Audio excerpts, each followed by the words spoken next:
Hoy en Turno de Noche, nuestros pasajes de la historia, los indios norteamericanos.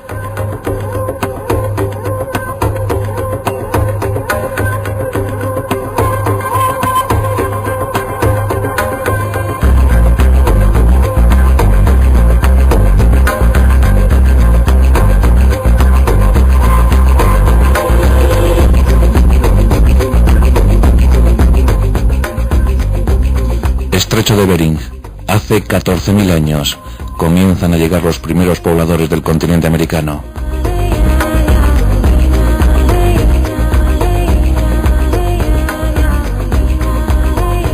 Siguiendo las grandísimas manadas de rumiantes y bóvidos, detrás de ellos, cazando y siendo buenos agricultores, hace 14.000 años empezaron las incursiones en el continente americano, lo que se llamaba la Beringia. Hay que decir que Asia y América estuvieron unidas en dos grandes periodos, uno que va desde hace 75.000 años antes de Cristo hasta los 45.000 y otro en el que llegaron los primeros pobladores que va desde 25.000 años hasta hace 15.000. Hace tan solo 15.000 años estaban unidos los dos continentes.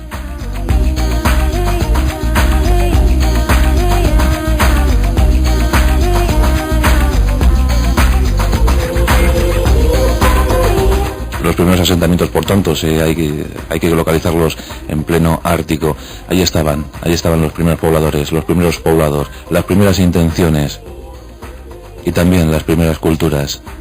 Hace tan solo 14.000 años, continente americano.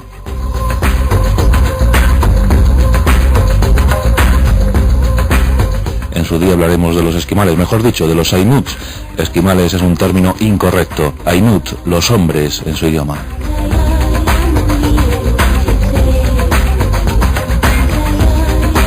Y así, poco a poco, de manera pausada, se van esparciendo por todo el continente. Se supone que hace 11.000 años llegaron a lo que hoy consideramos Norteamérica.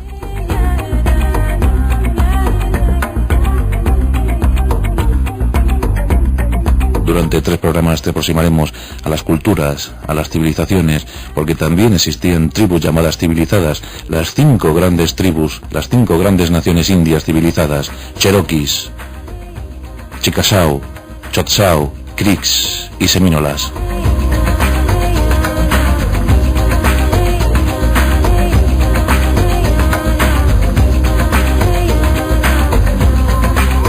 Hoy hemos elegido para ti, además de algunas costumbres, algunos apuntes breves, sencillos, que te inciten a pensar, que te inciten a buscar, que te inciten a reflexionar sobre lo que fue aquella gran cultura y lo que es hoy en día. Llegaremos hasta hoy en día, claro que sí, pero hoy hemos elegido para ti la cultura del peyote, la gran sociedad del peyote, la nueva religión norteamericana nativa y además alguna leyenda wichita, una leyenda preciosa que habla de un hombre que se casó con una mujer pez.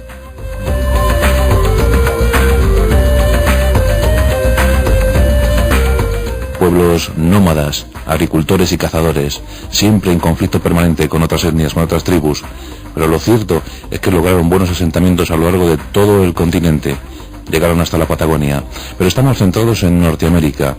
En sucesivos programas hablaremos de los asentamientos en el sudeste, sudoeste, como fueron los apaches, por ejemplo, los apaches Wet Mountain, o los mezcaleros, o los grupos más numerosos, los más extendidos, los navajo, fueron sin duda los más numerosos que hubo en el continente norteamericano.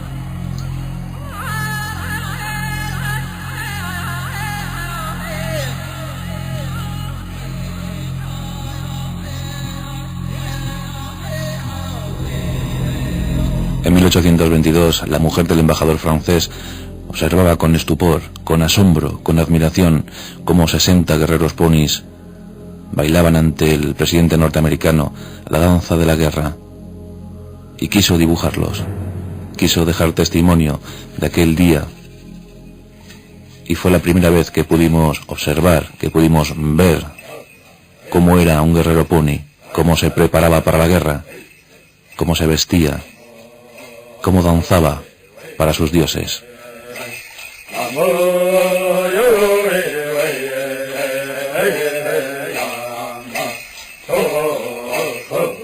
Se colocaban cascabeles bajo las rodillas para compasar sus ritmos, y el tambor, siempre el tambor, que le ponía en relación directa con su dios.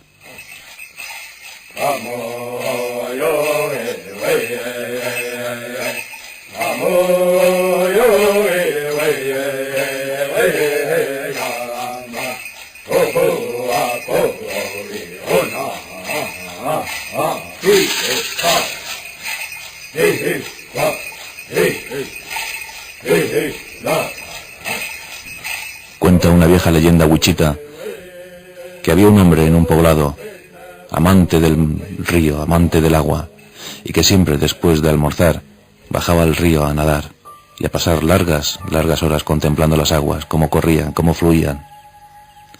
Cuenta la leyenda que un día, en su camino hacia el río, se encontró con una preciosa mujer, y ésta le dijo: ¿a qué vienes? Y él le respondió: ¿quién eres?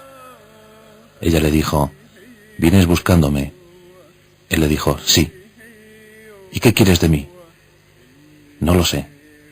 No sé ni cómo nos hemos encontrado. Ella le dijo: ¿crees que soy preciosa? Él le respondió: lo creo. Si me quieres, tendrás que dejar a tus otras mujeres. Nosotras, las mujeres pez, no queremos que hombres que se relacionen con nosotros busquen amor en sus poblados. Y él le dijo: me lo pensaré. No tardó mucho en pensárselo, y se unió a la mujer pez, y los dos se convirtieron en peces, y estuvieron nadando durante toda la noche en el río. Al llegar el alba, la mujer pez le dijo: vuelve a tu poblado, piensa en nuestro amor, y si realmente me quieres, volverás y te unirás a mí. Te doy dos opciones: una, la de convertirte en pez como yo, y otra, la de volver a tu poblado y venir siempre que quieras para convertirte en pez conmigo. El hombre se lo pensó, salió del río y volvió al poblado donde le esperaba su mujer.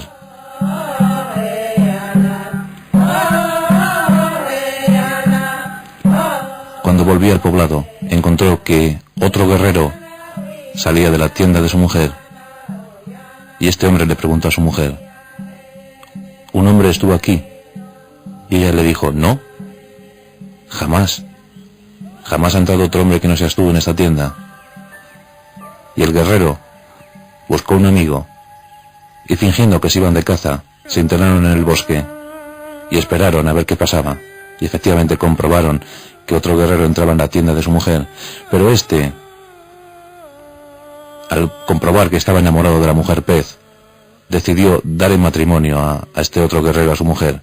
Pensó que ella se lo merecía y que tampoco merecía una traición. Por tanto, nuestro guerrero volvió al río y se casó con la mujer pez, y los dos estaban felices. Pero un día la mujer pez dijo: debo ir río abajo, tengo que resolver unas cuestiones. Y la mujer pez se fue. El hombre se quedó en la orilla del río, pendiente de la naturaleza, pendiente de todo lo que transcurría a su alrededor, cuando llegó otra preciosa mujer y le ofreció asunto carnal. El hombre cayó en la cuenta que era tremendamente bella y no opuso ninguna resistencia. Cuando regresó su mujer, la mujer pez, vio que la había engañado, que le había sido infiel, y le convirtió en pez definitivamente, y le dijo: jamás los wichitas deberéis comer pescado. Y así ocurrió, y así quedó. Y un buen día, cuando un amigo del guerrero bajó al río, porque le había dado un pálpito, porque había presentido algo raro, y se encontró a su amigo convertido en pez, este le dijo: recuerda, jamás los wichitas debéis comer pescado, porque entonces podéis comerme a mí, podéis comer mi alma.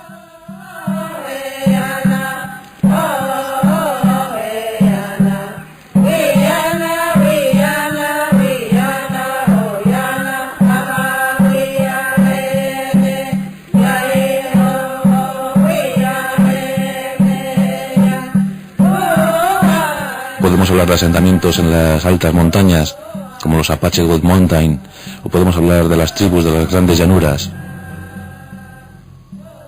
Estaban repartidos por todo el territorio, hasta la llegada de los blancos, primero los españoles, después franceses e ingleses, y después emigrantes europeos, que fueron empujando a los indios hacia sitios nada deseables. La última gran cacería de bisontes se produjo en 1883. Apenas quedaban unos cientos. Ya jamás se podrían construir los tipis como antes. Un tipi costaba de 20 palos de unos 75 centímetros de base y más de 20 pieles de búfalo, de bisonte, rodeando la construcción. También estaban los tao, o las viviendas con adobe de los navajo. No buscaban provocar al blanco. El blanco sí buscaba sus territorios, ricos, riquísimos. La fiebre del oro, inexistente en muchos casos, les empujó a la marginación, al alcoholismo, a la dejación, al olvido.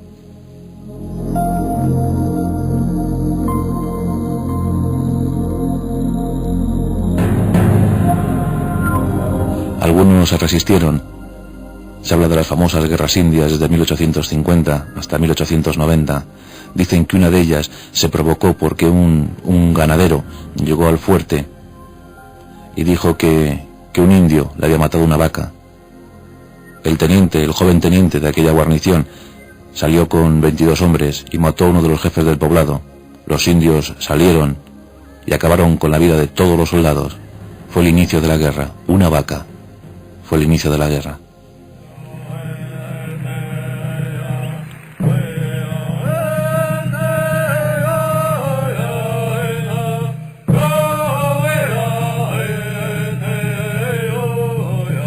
Los indios estaban claramente conexionados con sus dioses. Los secretos espirituales, las visiones, las alucinaciones. Parte indispensable para esta comunicación, para esta conexión, era el peyote, que llegó sin duda alguna después de los blancos. El peyote es el brote, el corazón de un cactus que nace en el sur de Texas y norte de México. De hecho, ahora las autoridades federales han prohibido la exportación interestatal, pero aún así cualquier indio puede acercarse a Texas y conseguir un buen cargamento de peyote. Esos botones de peyote, esos cogollitos de peyote, hacen que el indio vea, que el indio visione, que el indio crea que su Dios está más cerca de él. Y ahora vamos a contar un poco cómo es la ceremonia del peyote, la gran sociedad del peyote, que a veces dicen que ha realizado curaciones milagrosas. Dios sabe por qué. Nunca mejor dicho. La sociedad del peyote, la nueva religión norteamericana nativa, que lleva funcionando en realidad muy poco tiempo, 100 y pico años, porque esta nación es muy joven, aunque la nación india tiene ya más de 15.000 años.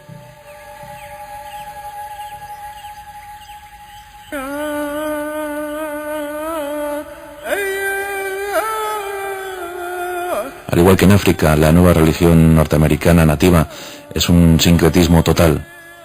Se mezcla el cristianismo, incluso hay un detalle muy curioso, el altar donde se realiza la ceremonia del peyote es un altar de media luna. La media luna es el símbolo de la sociedad del peyote.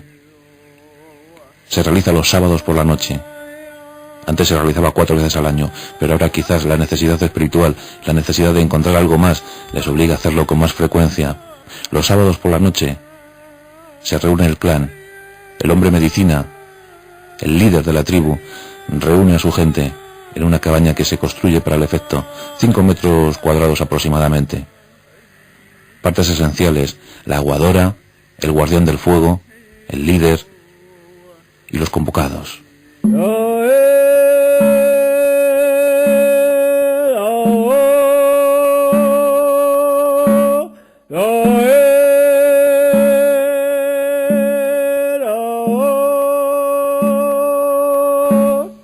El líder recibe a los visitantes. Estos, en el sentido del reloj, dan vueltas en torno a la cabaña. Se queman hojas de cedro, agujas de cedro, para ambientar la sala. Un olor muy, muy agradable. Se comen además yemas de cedro, para aplacar de alguna manera el amargo sabor del peyote. Se reparten 4 botones de peyote a cada uno de los congregados. Y el líder empieza a recordar viejas historias de la tribu. viejas historias que les unían directamente con el más allá. Los espíritus empiezan a flotar en el ambiente. Comienza el ritual. El guardián del fuego abre la hoguera y comienzan los relatos. Una noche apasionante que durará hasta el alba. Los primeros indios que utilizaron el ritual del peyote fueron los Apache Montaña Blanca. Después otros grupos apaches también utilizaron, pasaron a los comanches, de los comanches a los cheyennes. Y así, en 1886 prácticamente todas las tribus indias utilizaban el ritual del peyote. Todas, sin excepción. En el ritual Oto, de la tribu de los Oto, encontramos cosas muy curiosas como por ejemplo las músicas de origen cheyenne, las letras de origen comanche. Se mezcla todo.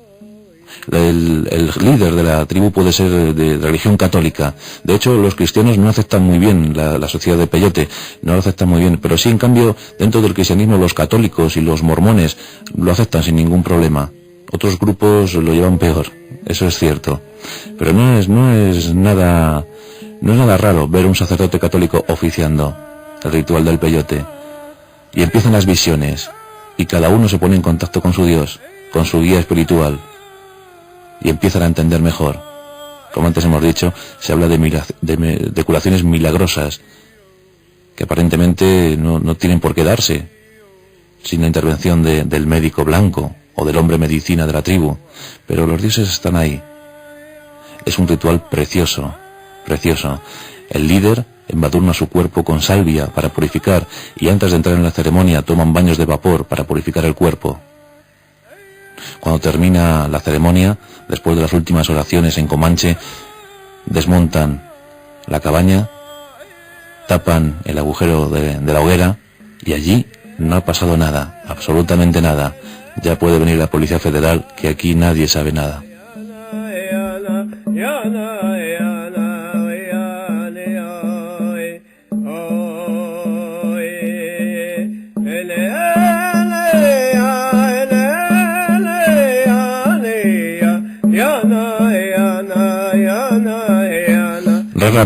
Rara vez los indios establecían alianzas. La forma de guerrear de los indios era muy peculiar, porque no había una estrategia previa, incluso no había líderes. La forma de atacar era individual, se buscaba el prestigio ante la tribu. ¿Por qué? ¿Por qué se cortaba la cabellera del enemigo? Sencillo, muchos indios pensaban que el alma del enemigo estaba en el cabello, y cortaban esa cabellera. La mostraban a la tribu y era una forma de poder. Antes de los blancos, en las confrontaciones entre indios, muchas veces no había prácticamente bajas en las guerras. Se limitaba a tocar la cabeza del enemigo o a quitarle sus armas o simplemente a tocarle el cuerpo. Era una forma de desprestigiar al enemigo. Con eso era más que suficiente. No había por qué matar.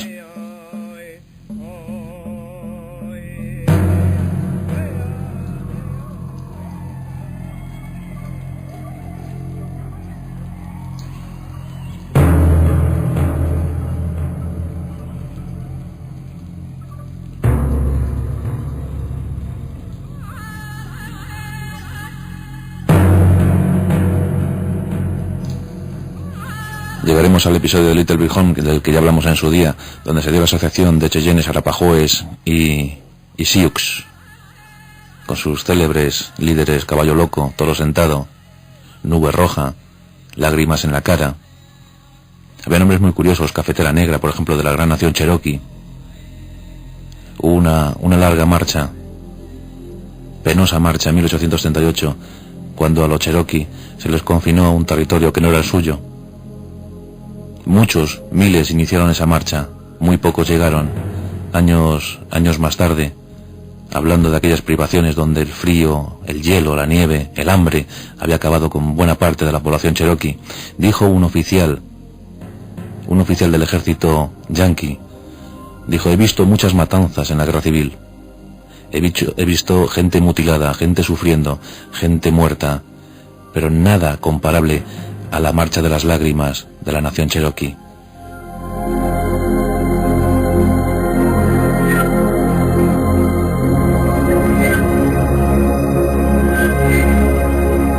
En 1864 hay que hablar de Sand Creek, de la matanza de Sand Creek. Un loco oficial del ejército, antiguo ministro metodista, qué religioso. Estaban a punto de firmar la paz de los indios. Y este loco oficial, en 1864, todavía en plena guerra civil, comandaba a más de 700 hombres, con cañones, buena artillería, sables, armas. Había un poblado de mujeres, viejos y niños, y muy pocos guerreros frente a ellos, de unos 500. No se había firmado la paz, pero se estaba a punto. Los jefes indios estaban a punto de firmar la paz. Y este ministro metodista, este oficial del ejército, que estaba deseoso de colgarse una medalla, era un integrista, un fundamentalista, de los que decimos ahora, ordenó cargar contra el poblado. Sand Creek. Más de 200 muertos, entre 200 y 300 muertos. Cuentan que sobre todo el tercero de caballería de Colorado se cebó en los niños, hizo prácticas de tiro con ellos, cortó cabezas. ¿Quién eran los salvajes? ¿Quiénes eran los salvajes?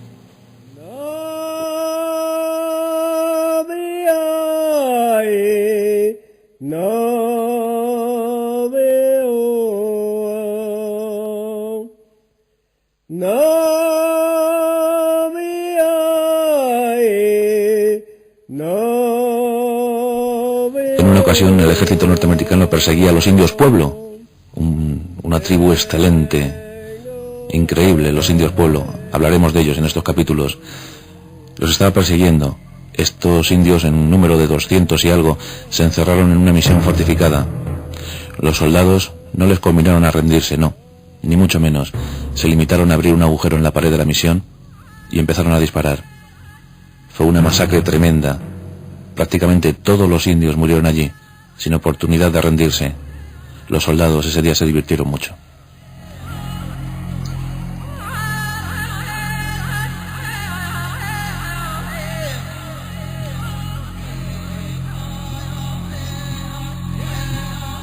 En una ocasión los indios andaban muy alborotados, muy levantiscos, y después de numerosas confrontaciones estuvieron a punto, bueno, no es que estuvieran a punto, es que dejaron incomunicada la ciudad de Denver. Los habitantes de Denver estaban atemorizados, todos pensaban que iban a quedarse sin cabellera. Los indios rodeaban la ciudad y estuvieron a punto de entrar en ella, pero algo se lo impidió, y es que cerca, muy cerca, hay una gran manada de bisontes. Los indios optaron, en lugar de entrar en la ciudad de Denver, a sangre y fuego, decidieron seguir a la manada de bisontes. Y eso fue lo que salvó de manera milagrosa a la mítica ciudad de Denver.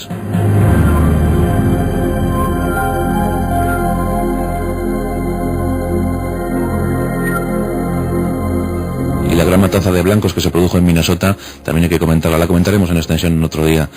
Los indios ya muy alborotados, muy cabreados, muy enfadados, reunieron una banda de más de 1500 guerreros, entraron en Minnesota y provocaron en poco más de una semana la muerte de 800 blancos. Rápidamente se unieron regimientos de voluntarios a las tropas del ejército, tropas regulares, y bueno, creo que los indios perdieron algo más de esos 800. Pero yo creo que fue el único hecho así más destacable de las guerras entre indios y blancos, esa matanza de blancos en Minnesota. Sigue todavía el recuerdo por allí, se sigue comentando, hay que ver lo que sufrieron.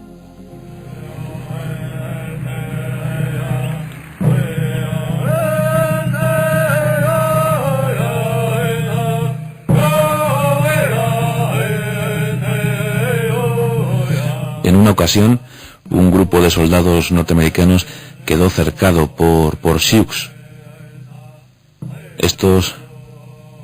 Los soldados norteamericanos, veían su fin muy próximo. Pero no, se salvaron. ¿Y por qué? Porque los indios tenían la hermosa costumbre, de vestir sus mejores galas para recibir a la muerte. Y antes del combate, pararon los indios, pararon el acecho hacia los soldados y pintaron sus caras, lucieron sus mejores trajes, prepararon sus armas. Durante esta preparación llegaron refuerzos a los soldados norteamericanos y las tornas se cambiaron. Por pintar su cara, por preparar con elegante decisión su batalla, la perdieron.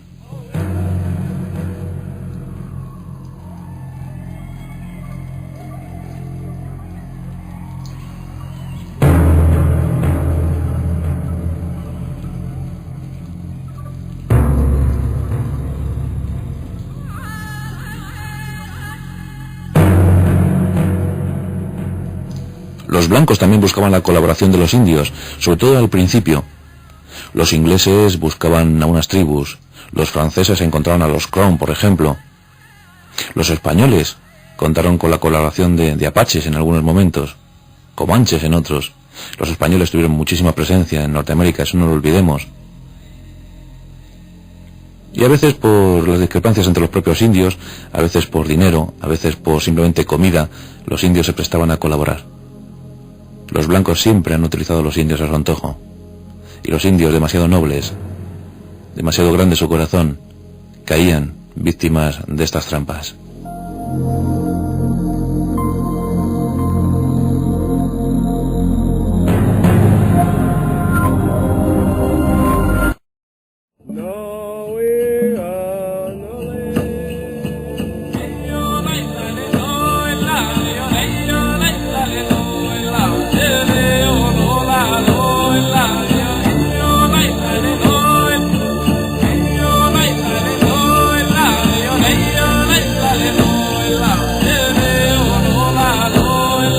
Esa primavera estaba siendo muy fértil, la caza era abundante, abundantísima. Alce Negro estaba muy contento. Alce Negro pertenecía a la tribu de los Oglala, de la etnia Sioux.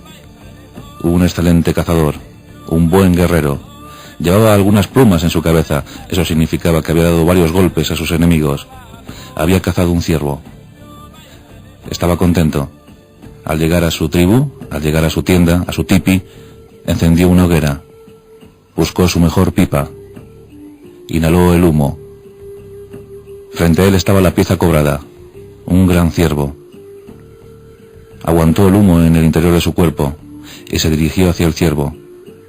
Le dio un beso en el hocico y le insufló ese humo.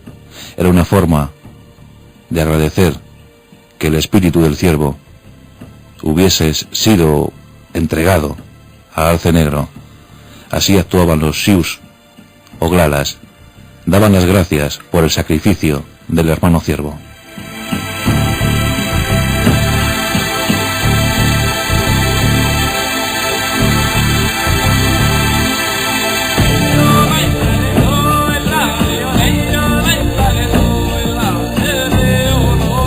En el programa anterior hablábamos del culto hacia el peyote, la sociedad del peyote, y narrábamos algunas leyendas de los indios. Hablábamos de los Cherokees y de los Cheyennes, de los Sioux. Hoy os vamos a recordar algunas. Pero diremos antes que la variedad lingüística en los Estados Unidos es tremenda.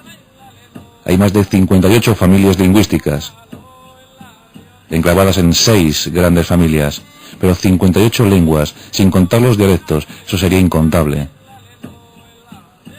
6 grandes grupos de indios, los noroccidentales, los del sudeste, sudoeste, los del Pacífico, los del Atlántico, los del Ártico. Eran muchos millones cuando llegaron los conquistadores. Se calcula que la población del continente americano rondaba los 80 millones de personas cuando llegaron los conquistadores. Esa población fue diezmada. Tenemos el ejemplo de México. En 1519 se calculaba aproximadamente unos 25 millones de indios. 25 millones. En 1605, es decir, ni siquiera un siglo más tarde, apenas quedaba 1 millón.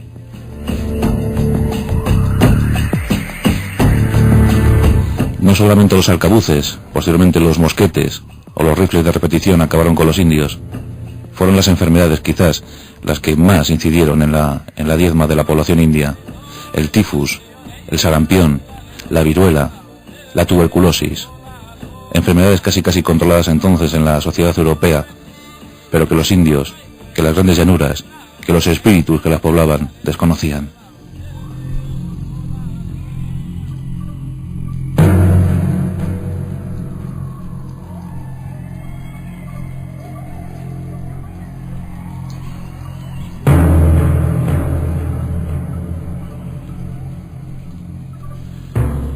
Los indios tienen fama de nobles y excelentes guerreros, pero no solamente de guerra vivía el indio, también de caza. Esa caza giraba en torno al bisonte, el emblemático, el soñador bisonte. Leyendas hay sobre el gran bisonte blanco, que aparecía de cuando en vez y de vez en cuando entre las grandes manadas de búfalos que recorrían Norteamérica de cabo a rabo. El ciervo también estaba entre las piezas ansiadas, conejos, ardillas. Todo valía en épocas de escasez, pero además eran agricultores. De esta función agricultura se encargaban las mujeres. El maíz era esencial para la alimentación del indio. El maíz dulce, como cultivaban los Hidatsa. Los hombres se dedicaban a la caza, a la guerra, a entrenar los caballos, y poco más. La mujer, además de la agricultura, debía construir, fabricar los tipis, educar a los niños, buscar madera, leña, y tener bien cuidada la tribu. Un trabajo muy esforzado el de la mujer. Además, no se las permitía comer con los hombres, y tenían incluso juegos específicos para ellas, porque los indios, señores, también se divertían, también lo pasaban bien. Había un juego que era espectacular. Las mujeres lo practicaban con cierta asiduidad. Consistía en una especie de hockey. Consistía en coger una pelota que previamente se había llenado con pelo de ciervo, y esa pelota no debía caer al suelo. Se hablaba que entre las mujeres Hidatsa había algunas que eran capaces de mantener el balón en el aire durante más de 100 toques. Cualquier futbolista de primera división sabe perfectamente lo que es eso. Las mujeres Hidatsa ya lo practicaban hace ya algunos siglos.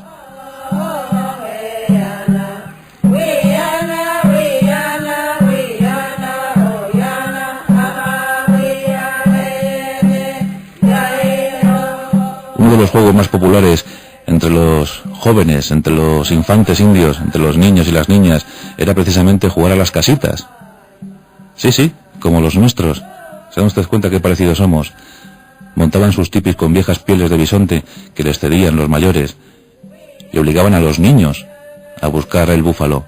Estos niños que se veían entre la tesitura de ¿cómo voy a cazar un búfalo? Iban a su madre, se lo pedían, y esta muy divertida pues le daba alguna lengua hervida o algún trozo de cecina, y los niños disfrutaban. Las niñas tenían muñecas que fabricaban con juncos, muñecas cuyo le ponían ojos, a lo mejor que eran abalorios, muñecas divertidísimas, muy interesantes desde el punto de vista artístico. Las camas de las muñecas se hacían con pieles de ardilla. Eran niños como otros cualquiera, pero niños que también morían bajo las bayonetas de los blancos.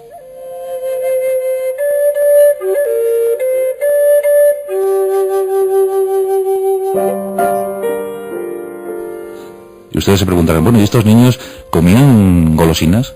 ¿Tomaban dulces? Pues sí, los tomaban. Tomaban brotes frescos de maíz y los masticaban. El sabor era dulce, muy dulce, parecido al de la caña de azúcar.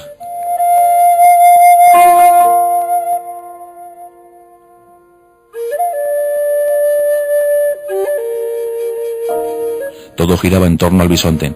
Se utilizaban los huesos para utensilios, se utilizaba la grasa, incluso para fumar. Buenas pipas se hacían con flores de tabaco mezcladas con grasa de bisonte. Dicen que era un sabor exquisito, daba un toque exquisito la grasa de bisonte. Se utilizaban las pieles, por supuesto. Un tipi precisaba más de 20 pieles de búfalo para que tuviera cierta consistencia. La carne en su totalidad, la sangre también. La sangre era un alimento delicado, delicadísimo. Los indios gustaban mucho de esa sangre. El bisonte se utilizaba en su totalidad. Los blancos acabaron con los bisontes, y eso significaba acabar con los indios. Los blancos solamente utilizaban la piel del bisonte, y a veces ni eso. Mataban miles y miles de bisontes para que los indios no tuvieran oportunidad de comer esa carne.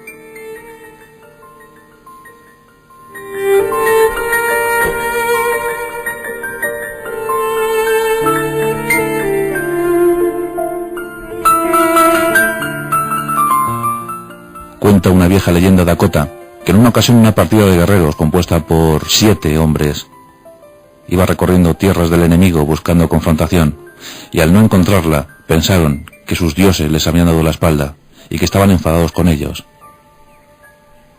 Buscaban pelear, buscaban guerrear, y quizás no encontraban el equilibrio lógico y natural que aquellas tierras precisaban. Vieron un gran montículo de tierra y arbolado, y en él decidieron descansar. El jefe de la expedición desconfiaba, pensaba que los dioses les iban a castigar. por aquella intromisión. Los otros 6 guerreros le miraban con divertimento, decían, pero ¿qué dices? Los dioses tienen que estar con nosotros, buscamos guerra, buscamos confrontación con el enemigo, necesitamos victorias. Y no se percataron que aquel montículo de tierra empezaba a moverse. Ellos quedaron estupefactos. Algunos lo sintieron, otros no. Había uno de ellos que se llamaba Burlón, le llamaban Burlón, y decidió danzar sobre aquel montículo de tierra, y animó a sus compañeros a seguir danzando. Estos, quizás más por miedo que por otra cosa, también lo hicieron. Empezaron todos a bailar en torno a ese montículo de tierra, que cada vez se iba moviendo más y más y más. Al poco se dieron cuenta que ese montículo de tierra era una gran tortuga, una enorme tortuga. Quizás la madre tierra, el espíritu de la naturaleza, había convertido aquella tierra en tortuga para dar castigo a estos guerreros tan crueles. La tortuga se dirigió hacia el lago, un gran lago que había cerca de allí.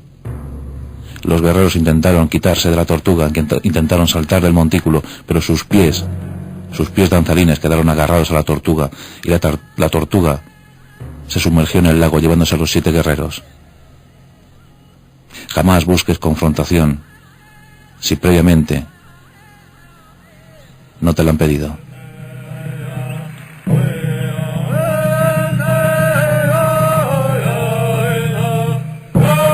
Los indios creían en la reencarnación. Pensaban que los niños que habían nacido en el poblado ese año venían sin duda alguna de algún espíritu de la naturaleza. No necesariamente un ser humano. Podía ser un animal, podía ser una calabaza, podía ser incluso un tipi, porque pensaban que Dios único no existía, sino que los dioses estaban esparcidos por su alrededor. El dios sol, el dios árbol, el dios hierba, el dios bisonte. Su religión consistía en eso. Todos los dioses andaban por allí entre ellos, espíritus buenos y espíritus malos. Cuentan los dakotas que cuando eran jóvenes, los niños, iban a un lago cercano a la tribu, y allí, al principio del día, buscaban su sombra, y esa sombra les indicaba lo que habían sido en una vida anterior. Había un guerrero en la tribu que insultaba a su mujer, insultaba a sus amigos, insultaba a todo el mundo, tenía una lengua viperina, él mismo lo reconocía. Fue al lago buscando su otro yo, su antigua vida, y simplemente vio un espino. Llegó al poblado diciendo, siempre hablaré mal, mis palabras serán siempre despiadadas, porque en mi otra vida fui un espino, y como tal, mis palabras deben ser espinas.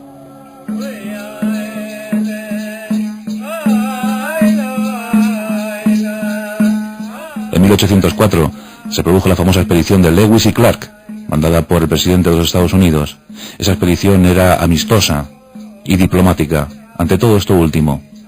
Llegó el invierno de 1804 y entraron en contacto con los Hidatsa y con los Manda, y allí crearon un fuerte, el fuerte Mandam, y allí empezaron a reconocer historias, a escuchar a sus gentes. Los Hidatsa era una tribu pequeña, consistía apenas en 3 aldeas, mientras que los Mandan tenían solamente 2. Eran un grupo que había sido rodeado por los Sioux y no tenían mucha posibilidad de expansión. Los Sioux eran más cazadores y guerreros que los Hidatsa y los Mandan. Los Hidatsa eran agricultores en esencia y cazadores del bisonte. Y los niños tenían una leyenda. Las mamás Hidatsa decían a sus niños en las noches de invierno, no te portes mal, porque si no vendrá el búho a por ti. Porque allí su coco particular, su monstruo particular, era el búho. Pensaban que el búho era un espíritu maligno, porque cuenta la leyenda que hace miles de años el búho atemorizaba a los guerreros Hidatsa, agriaba la carne del bisonte para que no la pudieran comer. Por eso miraron al cielo, y el cielo les respondió. El dios Sol mandó a su hijo, y éste buscó la morada, el lugar donde estaba el búho, y le cogió por el cuello, y el búho, dirigiéndose a los guerreros Hidatsa, les dijo, no permitáis que me mate. Si no me mata, a cambio, daré un fuerte y vigoroso crecimiento a vuestros jóvenes. Todos aquellos que sepan que existo, podrán crecer en total libertad y armonía. En cambio, podéis decir a los que se porten mal, que vendré a por ellos y que mi espíritu se los llevará. Desde entonces todos los niños Hidatsa escuchaban atemorizados estas historias, cuando las mamás, o las abuelas, o los padres les decían, No te portes mal porque vendrá el búho a por ti. Estos temblaban y quedaban atónitos esperando que llegara el espíritu maligno de aquel búho, el coco particular de los Hidaxa.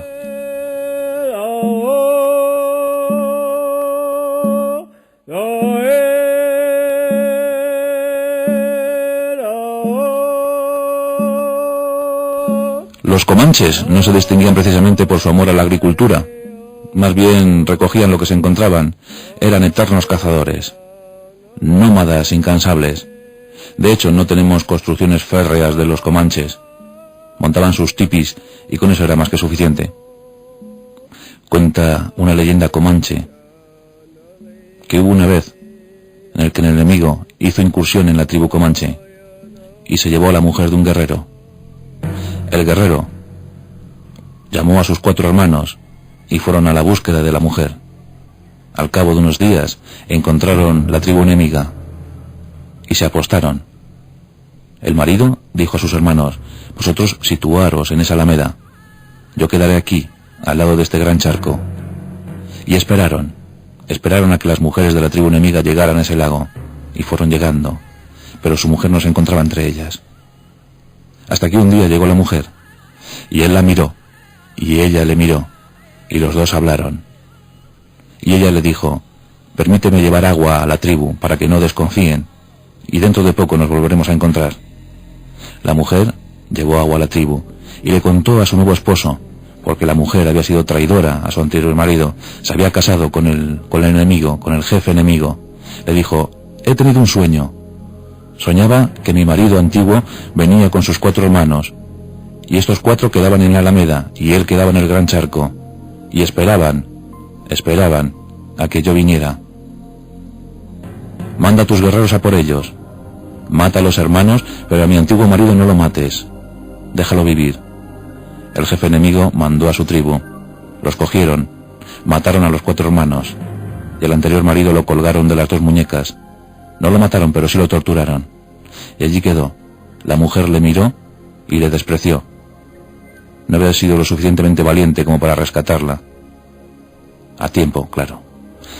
Al día siguiente llegó una vieja que había olvidado algo en la tribu. Y le desató diciéndole: yo tengo un hijo como tú. Vete.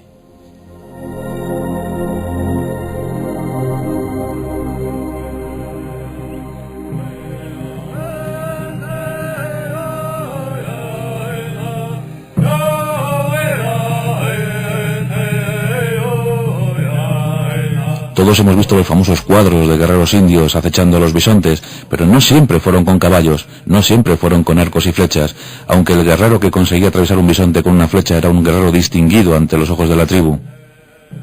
Cuando el invierno había sido muy duro y los caballos habían quedado famélicos y apenas podían correr sobre el terreno blando y pesado del deshielo primaveral, los guerreros tenían que ir a pie.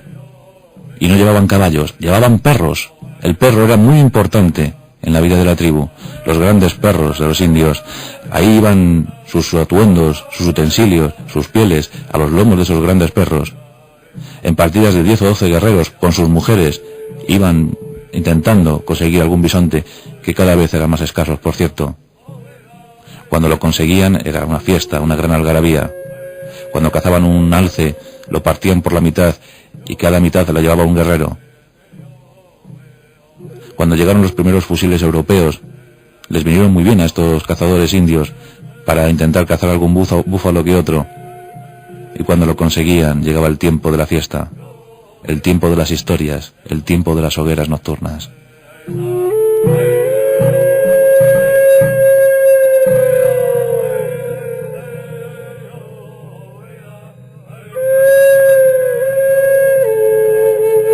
En 1822 se produjo un enfrentamiento entre los indios y una partida de exploradores y buscadores de pieles. Murieron 15 exploradores. El ejército mandó a la tropa, reforzada con cañones. La presión del ejército hizo que los indios abandonaran sus territorios. Los soldados, para asegurarse que los indios no volverían jamás a molestar a los buscadores de pieles, a los exploradores, quemaron todo lo habido y por haber, todo lo que había en torno a la tribu india. Quemaron los tipis, quemaron incluso las praderas. Fue en 1822 cuando se produjo el primer desplazamiento voluntario de los indios. Desde entonces no pararían.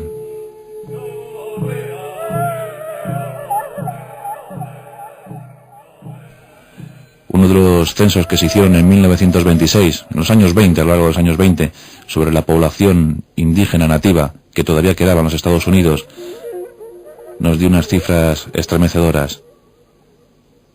De los millones y millones que poblaban las grandes praderas, apenas quedaban 349.000. 349.000 indios de diferentes etnias. Se daba el caso de los apaches chiricahuas, tribu de la que procedía Jerónimo, del que hablaremos la semana que viene. En esa tribu solamente quedaban 48 miembros. 48 apaches chiricahuas en 1926. Una tribu que había sido grandiosa, con miles y miles de integrantes. Solamente quedaban 48. Ejemplos como la Confederación Illinois, o los Iowa, o los Kiowas, o las Edusega, o los Mambas, o los Semínolas, o los Cherokees. De las cinco grandes tribus civilizadas, quedaban muy poquitos. Hablamos de los Cherokees. En el territorio de Oklahoma solamente se contabilizaban 19.000 en los años 20. 19.000 tan solo. Habían sido centenares de miles 100 años antes. En la actualidad tenemos muchos problemas para saber exactamente la cifra de indios puros que quedan en Estados Unidos, pero seguramente no pasarán de los 600.000. Si ya buscamos mestizajes, si buscamos maridajes o nuevas incorporaciones, posiblemente lleguemos al 1.600.000, 1,5 millones. Fue una gran masacre, una gran carnicería la que se produjo allí en las grandes llanuras, en las grandes praderas. A los blancos nadie les invitó. Y los indios murieron, como siempre.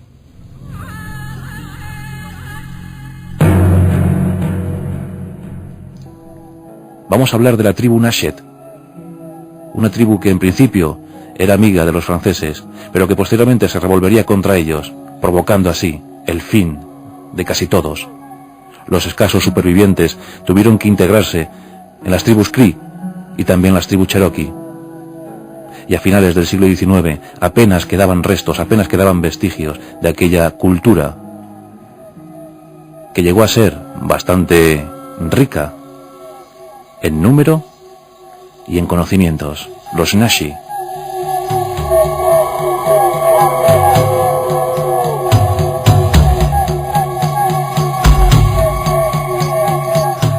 Año 1725. Muere el hermano del Gran Sol. Muere Serpiente Tatuada.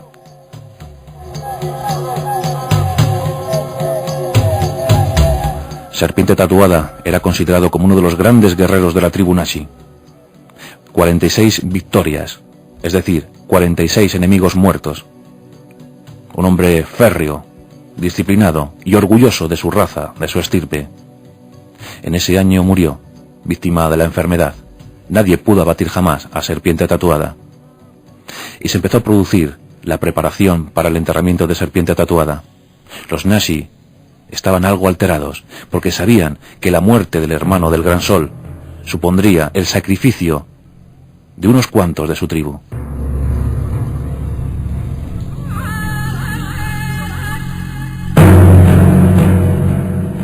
Las mujeres lloraban, los guerreros recordaban orgullosos las gestas de Serpiente Tatuada. Sobre una esterilla yacía el cadáver del gran guerrero. Los Nashi tenían bien jerarquizada su sociedad. De un lado los nobles, de los nobles 3 ramas: Gran Sol, nobles y ciudadanos honorables. De otro lado los plebeyos. Diferentes ramas también, pero en definitiva plebeyos. Y desde luego Serpiente Tatuada era un gran noble, hermano del Gran Sol, del gran rey de la nación Nashi. Yacía sobre su esterilla de caña. Las mujeres habían recubierto su cara con pigmentos rojos. Su pelo también había sido recubierto con ese pigmento. Yacía en paz. Sus pipas, las pipas que había conseguido a lo largo de toda su vida, yacían junto a él, rodeaban su cuerpo. Esperaba por fin el enterramiento. Los Nashi lanzaban alaridos al viento, lanzaban gritos de guerra y dolor. Todos estaban cerca de la tienda del gran jefe serpiente tatuada y esperaban el mensaje del creador.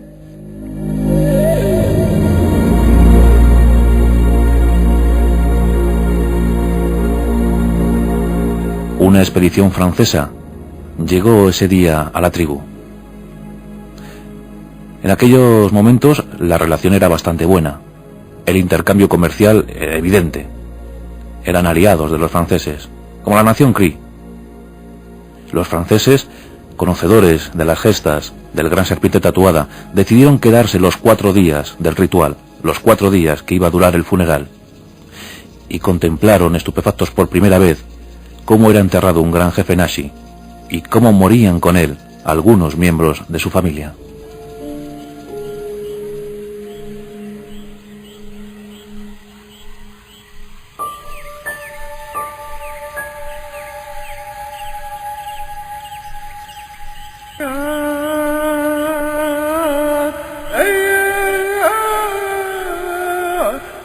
Fueron elegidos varios miembros de la tribu, por supuesto sus 2 mujeres. También un gran artesano, experto conocedor del arte de crear hachas de guerra. Uno de los mejores guerreros de la tribu. Los franceses en sus documentos le denominaban canciller. Y también algunos miembros de la familia. En total 8.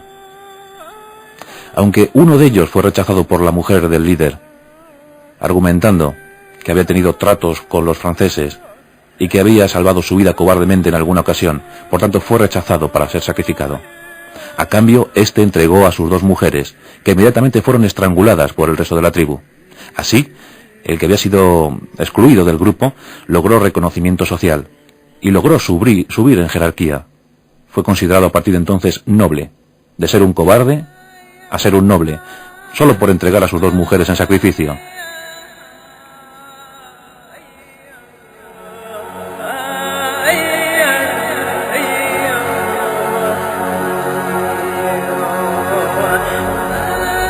El primer día los Nashi se dedicaron a cantar, a gritar, a proferir mensajes de dolor.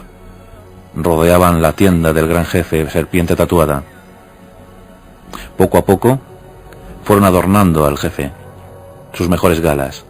Fueron guardando todas sus vituallas, todos sus equipos. Y se dirigieron hacia el gran templo.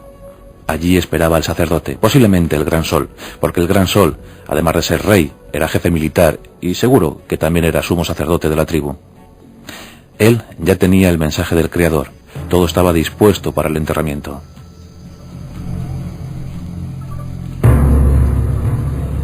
Los 8 que iban a acompañar a Serpiente Tatuada tiñeron sus cabellos de rojo.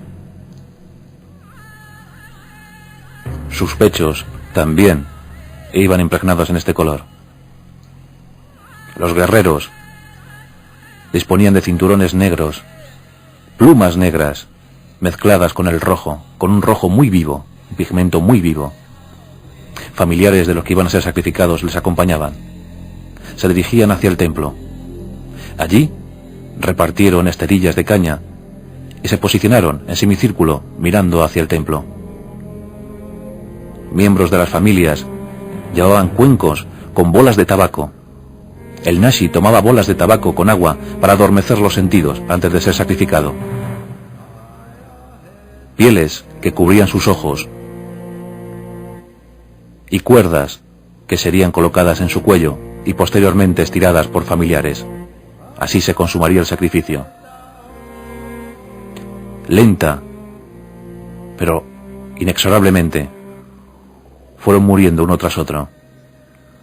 Las mujeres, el guerrero, el artesano. En pocos minutos, los 8 cuerpos yacían sobre las esterillas de caña, rodeando el cadáver de su líder, Serpiente Tatuada. Y se inició el enterramiento. El líder con sus 2 mujeres dentro del templo. El resto, situados fuera. Y 3 que no pertenecían a esa tribu fueron enviados con grandes honores a sus tribus. Así se consumó el enterramiento de un gran jefe, serpiente tatuada, aquel que consiguió 46 victorias mortales sobre sus enemigos. Los Nashi vivieron durante un tiempo en el sudeste norteamericano y a finales del 18 se revolvieron contra la hegemonía francesa, siendo casi completamente aniquilados e incorporándose a otras culturas, a otras tribus, y desapareciendo a lo largo del 19. La terrible tragedia del pueblo indio. Historias que, para nuestras mentes occidentales, se escapan, son difíciles de comprender. Pero, por ejemplo, una familia, si sacrificaba a un infante, si sacrificaba a uno de sus niños, a uno de sus hijos, pues había asegurado su permanencia en la tribu. Serían nobles, y cuando muriera un gran sol, cuando muriera un gran rey, no tendrían que ser sacrificados. No les tocaría la lotería de ser sacrificados. Por tanto, sacrificaban gustosos a sus hijos, sabiendo que la familia en realidad permanecería en la tribu y no sería molestada jamás. En cambio, se adquirirían grandes condiciones sociales. Es un pasaje de la historia de los Nashi, grandes guerreros que habitaron un día el sudeste norteamericano. Hoy, desgraciadamente, ya no están.